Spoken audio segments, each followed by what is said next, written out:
Bienvenidos a todos en esta mesa, a nuestro primer podcast llamado Historia de la Avicultura Chilena, donde conversaremos sobre cómo la industria ha evolucionado y se ha modernizado a lo largo del tiempo. Hoy nos acompañan referentes que han aportado desde distintos ámbitos al desarrollo del sector. Y queremos conocer su mirada, sus experiencias y los hitos que han marcado este camino. Así que, sin mayores preámbulos, quiero presentar al doctor Max Barra, doctor José Miguel Torres, doctor Jorge Hodgson y al doctor Héctor Hidalgo. Así que, por favor, los invito a que se presenten ante nuestra audiencia y podamos comenzar la conversación. Doctor Barra.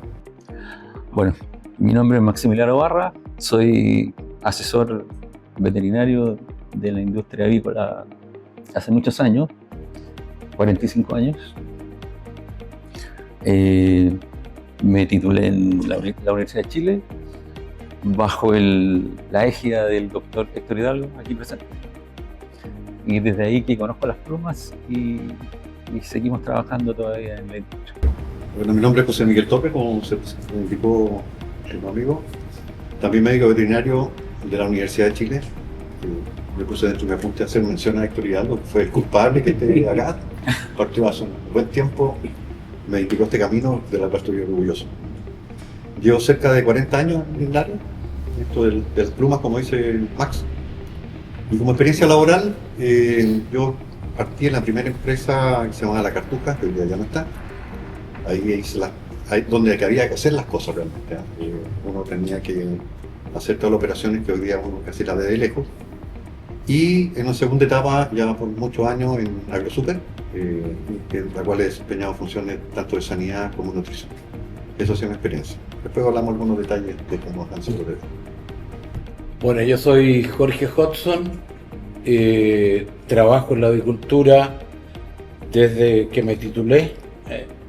Empecé a trabajar a principios del año 78, primero en una empresa de ponedoras por corto tiempo, y de ahí salté a Sopraval, en que trabajé primero en reproductoras broiler e incubación y todo lo que fue pollos broiler, fábrica de alimentos, también en ponedoras, y posteriormente en pavos, que ha sido mi principal acción profesional en una industria que desarrollamos prácticamente a partir de cero. Y he estado, en este momento estoy retirado. Estuve, después de salir de Sopraval, algunos años trabajando en forma part-time con ellos, pero hoy día estoy dedicado a algunas actividades gremiales, pero no mucho en lo profesional, si bien estoy abierto a poder hacerlo en el futuro. Bueno, mi nombre es Héctor Hidalgo y, como ya lo mencionaba antes mis antecesores, prácticamente fui profesor de todos ellos, así que les llevo alguna ventaja. Esa es la nota. Sí. Les llevo ventaja en el ámbito de la avicultura, y yo llevo trabajando ya casi 60 años en la universidad, enseñando de la producción avícola y también de la sanidad avícola, formando profesionales, que son los que están aquí conmigo ahora y varios otros más, y también asesorando empresas desde aquella época. Entonces yo he tenido la fortuna de haber trabajado siempre en la universidad, pero también asesorando empresas. Entonces conozco, como quien dice, los dos ámbitos importantes de la producción, ¿no? El ámbito académico, la investigación, la educación, la enseñanza, pero por otro lado también sé la realidad de la industria. Entonces ha sido bastante, creo yo, enriquecedor desde el punto de vista docente, transmitirle a los estudiantes cosas prácticas, cosas que son reales, digamos, no solamente aprendidas en la universidad, en la investigación y en un libro, sino que también vivencias prácticas de lo que es la industria avícola chilena y latinoamericana. Y por supuesto que también a raíz de la historia, digamos, mía, que es más larga que la de mis compañeros en este foro, también tengo algunas anécdotas y también algunas historias que probablemente ya no se conocen. Y como lo conversaba hace un rato atrás con Cristian, en Chile poco valor le damos a la historia, a quienes nos han antecedido, ¿no? Y que han ido estableciendo los pilares de la actividad que estamos desarrollando actualmente. Así que encuentro que este foro es súper enriquecedor y valioso en ese sentido, porque le damos un poco de vida a quienes fueron los antecesores nuestros en esta actividad, que permitieron que estemos nosotros ahora acá, ¿no? Así es. Y que son muchos de ellos desconocidos, ¿no? Algo que no mencioné y no quiero dejar de destacar, en mi caso, si bien Héctor Hidalgo también fue mi profesor, tuve otros mentores como el doctor Néstor González y José Pauniak, que fueron los profesores con los cuales yo hice mi tesis. Entonces, de ahí me encaminé fuertemente en el área avícola, y sé que en mi primer trabajo hubo una influencia fuerte del doctor González que me dio un empujoncito que agradezco, digamos. Así que no quería dejar de mencionarlo a ellos también como personas importantes en la avicultura nacional, ¿no? A mí me cuesta decirle esto, con el respeto que le tengo a Héctor Hidalgo. Pero en este foro lo vamos a hacer, digamos. Pero la pregunta es, ¿cuántos formados? ¿Hay alguna idea de cuánta gente ha formado Héctor Hidalgo? No llevo la cuenta, pero de las personas de los colegas que están trabajando en la industria avícola, fácilmente unos 20. Yo creo que los que están trabajando en la primera línea en producción avícola, porque hay otros segmentos de la profesión que están en el área comercial, ¿no es cierto? Técnico comercial. Hay algunos que también han hecho algo conmigo, pero los que están en la primera línea en producción primaria, sí, fácilmente unos 20. Y ahora también en el últimos 10 años, más o menos 10 o 15 años, deben haber unos 7 o 8 ex estudiantes míos que ahora están en Estados Unidos trabajando en universidades americanas, haciendo docencia y investigación en Estados Unidos. Así que bueno, ha sido una actividad de enseñanza y de formación bien grata, digamos, bien recompensada por estos estudiantes que han seguido un camino largo y valioso para la industria, ¿no? Tanto a nivel nacional como también internacional. Bueno, y en base a eso, a toda la historia, la experiencia de cada uno, los queremos invitar a este viaje. Queremos ir avanzando. Jorge, no sé si usted tiene algo preparado como para poder comenzar, pero la idea es que vayamos en este viaje, en este descubrimiento, anécdotas, personas, colegas que ya no están con nosotros y que en realidad han sido pilares fundamentales de la industria. Claro, la idea es, como decía Agustín, invitarlo a que nos pueda contar un poco de los orígenes, sobre los orígenes de la avicultura en Chile, cómo se fue configurando, un poco que hemos conversando, sobre la primera etapa, tanto como la industria, personas, colegas que ya nos acompañan. Entonces, los invito a que vayamos un poco al origen de la industria. Nos fue resultando desde cada uno su perspectiva, cómo la ha vivido, cómo partió el país, la producción, ¿cierto? Algunas preguntas, cuáles las características que están cuando les tocó a ustedes los primeros hitos, ¿cierto? Los primeros hitos también de esta industria, y cuáles fueron los desafíos que cada uno vivió desde su punto de vista cuando partió la industria. Yo creo que Héctor puede dar los primeros pasos, porque la verdad que cuando comenzamos... Democráticamente puede elegir. Ya estaba cuando... Sí, porque la industria avícola es bastante ancestral aquí en el país, digamos, bastante rústica en una primera etapa. Si podemos poner algunas fechas, sería interesante para que vaya quedando registro. Bueno, yo puedo, claro, dar un contexto General. claro, Hasta general, los años 70, histórico 80, por de ahí. la agricultura. Andaría bien. Porque a mí me tocó empezar a trabajar en la industria justamente en un periodo en que de una avicultura, ¿cómo decirlo? Una avicultura que estaba motivada por intereses personales más bien, de pequeños, fueron pequeños, pero fueron creciendo agricultores, pero que lo hicieron en un formato, como digo, individual, de interés por aportar a la alimentación de la población chilena productos avícolas, huevos y carne. Y yo recuerdo, y bueno, estaba terminando esa época y empezando una nueva, una avicultura moderna, y en la cual hubo un aporte del Estado importante en ese tiempo. Entonces, yo recuerdo que quienes estaban liderando la industria avícola remota de la época de la década del 40, 50, 60, eran en general españoles inmigrantes en Chile que ya habían hecho una experiencia en su patria y vinieron a Chile y vieron que no había industria avícola, no había criaderos bien consolidados. Entonces ahí surgieron algunos nombres como Severino Pasos, que todavía los agricultores antiguos lo recuerdan en este momento. Había un señor Gumersindo Bisbal, y había un tercer avicultor también de origen español, que estaba en Peñaflor. Pero la cartuja también es un origen español. Pero ese entró en el ámbito moderno. Eso ya, en el área ya de la agricultura establecida.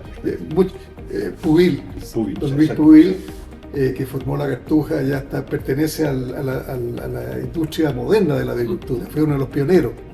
No, pero había otro español que estaba en Peñaflor, no me acuerdo en este momento, pero que le decíamos el rey de la pulorosis porque tenía de todos los pollitos que vendía los vendía con pulorosis. Bueno, entonces en el año, la década más bien durante el gobierno de Jorge Alessandri, año 1958 al 64. Justamente el gobierno de Alessandri estableció o creó el Plan Decenal de la Corfo. El Plan Decenal de la Corfo era impulsar a través de la Corfo, organismo del Estado, independiente del Estado, darle fortaleza a la industria nacional. Entonces dedicaron fondos a la industria minera, a la industria metalmecánica, hasta donde me acuerdo, y a la producción de alimentos, particularmente avicultura. Y entonces de ahí partió, como digo, la industria avícola moderna. ¿Por qué? Porque probablemente mis colegas todavía se acuerdan de eso. Se hicieron famosos los galpones Fumacol, creo que era el nombre de la empresa, que empezó a venderle galpones con créditos de Corfo a los agricultores que adscribían a esos proyectos, a esos préstamos. Eran préstamos blandos que le entregaban el gobierno a través de Corfo a los agricultores. Y entonces se empezaron a levantar galpones estandarizados, que todavía quedan algunos en algunas empresas, de esa empresa Fumacol. Paralelamente, obviamente, había que generar equipos, y entonces todavía quedan por ahí algunos comederos Peleco, no sé si lo hacen algunos de ustedes, los comederos Peleco. Bueno, era la industria chilena que se puso a hacer. Todos lo usamos. Claro. Y bueno, esas son cuestiones anecdóticas que ahora yo tengo un tarro por ahí en mi casa guardado como recuerdo de aquella época, del comedero Peleco. El galpón no lo puedo guardar porque es muy grande. Bueno, y eso dio inicio a la agricultura, yo diría, moderna en Chile. Ya empezó a perder relevancia. Entre paréntesis, estos españoles habían sido invitados por una especie de asociación gremial agrícola, como la SNA actual. Sí. Había una SNA antigua, digamos. Y esa invitó a estos españoles a que vinieran a enseñar y a darle inicio a una avicultura también, como digo, incipiente en Chile.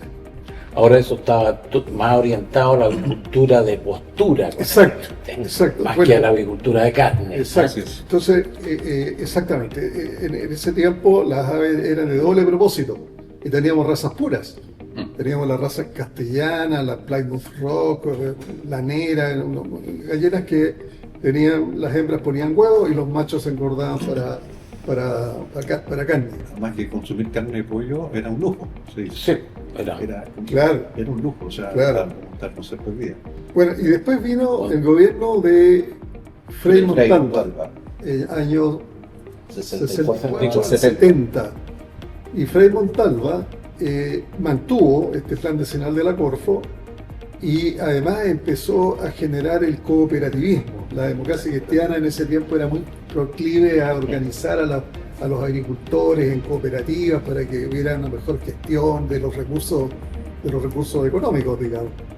Entonces de ahí surgieron algunas cooperativas y ahí apareció Avicosan, Cocavi y otras asociaciones cooperativistas que yo no me acuerdo los nombres, pero sí participé en alguna de ellas. Y bueno, eso ya empezó a fortificar la industria avícola de aquella época, digamos. Y ahí aparecieron los pollos broiler, que era la novedad, ¿no? Y ahí empieza a surgir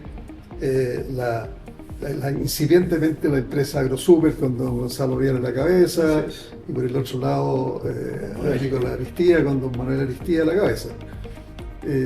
Bueno, después en el año 73 asume Allende, que el gobierno duró hasta el año 70, asume Allende hasta el 73, y ahí se produce una hecatombe gigantesca, económica como fue en todas partes, y eso también afectó a la agricultura. Y ahí se destruyó todo lo que veníamos hasta ese momento construyendo, ¿no? En el ámbito avícola por lo menos. Don Manuel Aristía, por ejemplo, frente a la amenaza de expropiación expropiatoria que había de todas las industrias chilenas, se fue a Argentina, a una empresa que tenía en Argentina, para no generar acá anticuerpos, y también dejó la industria en manos de terceras personas. Y don Gonzalo Rial, que era un poco, yo creo que estaba en ese momento al mismo tamaño, digamos, de empresario, pero don Gonzalo se quedó y siguió batallando y negociando con la gente en ese tiempo del gobierno de Allende, y se empezó a crecer.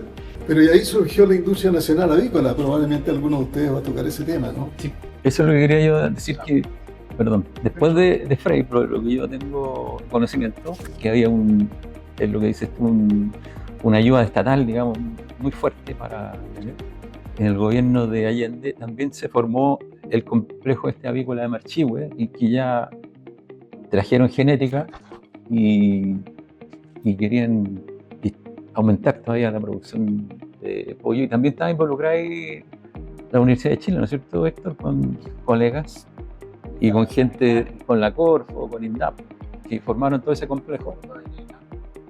Esa era la empresa nacional avícola. O sea, ahí como ya que se dio un salto entre el 65 para adelante con estos complejos más grandes y con genética, porque al final el punto fundamental ha sido la importación de genética para mejorar tanto el lado de los huevos y de la carne. Pero quienes hicieron el esfuerzo de traer líneas genéticas modernas, digamos, fueron los empresarios Los incubadores privados. Sí, claro. No, Las líneas genéticas, por ejemplo, de postura, en ese tiempo habían cinco incubadores. Estaba Agrícola El Monte con Highline, estaba en ese tiempo Champion con si no me equivoco, estaba con Decal. En Decal estaba Cristiano Obrador con Loman. Estaba Rafael Covarrubia o la familia Covarrubia con Shaver. Y había un quinto productor que también vendía pollitas. García de la Huerta. Es que eso no también. Era junto con Corroy. Claro, claro. Bueno, Sergio García Laguna. esos eran los 5 proveedores de pollitas vendidas y empezaron a mejorar las líneas genéticas que traían. Y paralelamente a eso, en la industria de la carne, Gonzalo Vial y Aristía trajeron líneas de genética de pollos. Esto es antes de Allende, antes de la Empresa Nacional Avícola. Por lo tanto, de ahí surgió la avicultura, como digo, moderna, la que sustenta lo que estamos haciendo ahora. La Empresa Nacional Avícola fue una demostración de lo mal que lo hace el Estado, perdónenme que lo diga, pero fue un desastre económico. Yo lo conocí por dentro porque, como dice Max, nosotros como universidad también participábamos asesorando a la Empresa Nacional Avícola. Y se daban situaciones tan absurdas como que nos pegábamos un viaje de Santiago, en ese tiempo éramos 5 académicos en producción avícola y patología aviar. Íbamos en pareja, íbamos todos por un día a asesorar a Marchihue los diferentes sectores que había, ¿no? La engorda de pollo broiler, la reproductora y la planta de incubación. Bueno, llegábamos allá, nuestro par, que tenía que recibirnos, digamos, para que nos mostraran los problemas que habían, no estaba. Entonces, no, el doctor fulano de tal anda en una reunión de comité en Santiago. Bueno, entonces el administrador. No, es que el administrador tampoco está porque está en una reunión de sectorial en Rancagua. No había nadie de los responsables ejecutivos de la empresa donde estaban los pollos, sino que estaban en reuniones políticas en todas partes, pero la cosa andaba al lote. Así que nosotros íbamos, veíamos los pollos, dejábamos un papel escrito de un informe que no sabíamos qué destino tenía, y así funcionaba el sistema. Entonces, fue un desastre. Y hubo un tremendo problema también en esa época con el abastecimiento de grano, por ejemplo. Por lo tanto, se fue haciendo más difícil la alimentación de las aves, digamos. Y habían prioridades que eran las personas con otro tipo de granos como el trigo, ¿no es cierto? Entonces, realmente, mucho de lo que se había avanzado se perdió, digamos, y desde mi punto de vista, aparte de lo que estaba ocurriendo en ponedoras, que venía de mucho más atrás, si bien las empresas habían partido relativamente fuerte en la parte de carne en los 60 y algo, yo creo que un impulso mayor se le da como posterior al 75, una vez superado el Newcastle, ¿ya? Que diezmó harto a la población avícola. Y ahí empieza a haber un despegue del cual no hemos parado, digamos, si bien ha habido algunas interrupciones en el camino con temas sanitarios, qué sé yo, pero la industria siempre ha sido capaz de seguir creciendo y siendo absolutamente competitiva.